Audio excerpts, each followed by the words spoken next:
ครับเพื่อนๆเรามาต้องดังนั้นวัดโพธารามบ้านแก่น้องครับผมอยู่กันครับ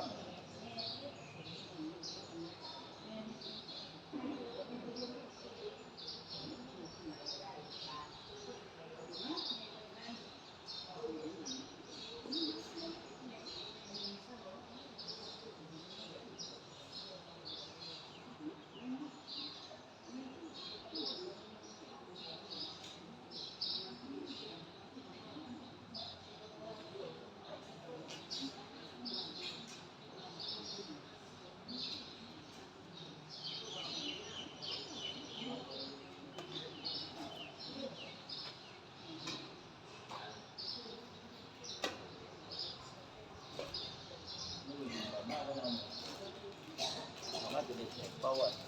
มันปลอดภัยดีตัวนั้นผมใช้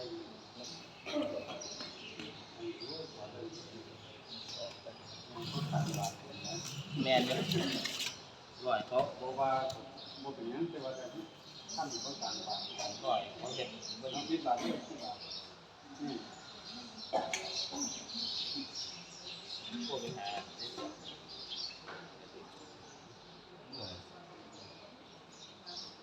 ยบร้อยเหมือนเทียน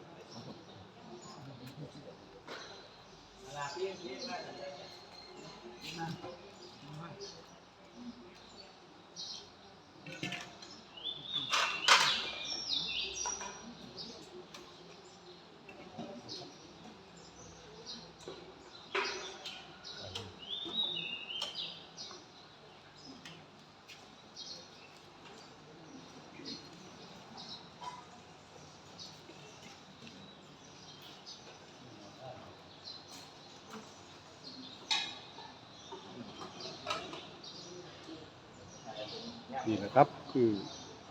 เน้นเป็นก็เตรียมตัวไปโรงเรียนวัดโพธารามวัดบุรพาพี่น้องเลยเป็นเรียนอยู่บุรพา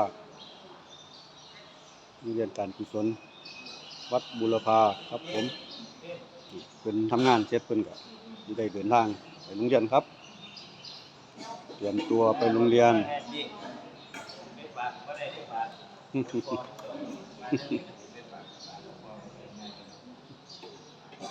นี่ครับ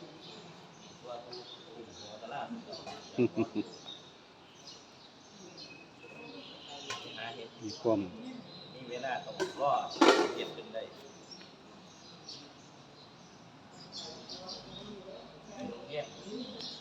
วิถีชีวิตของชาวพุทธครับผม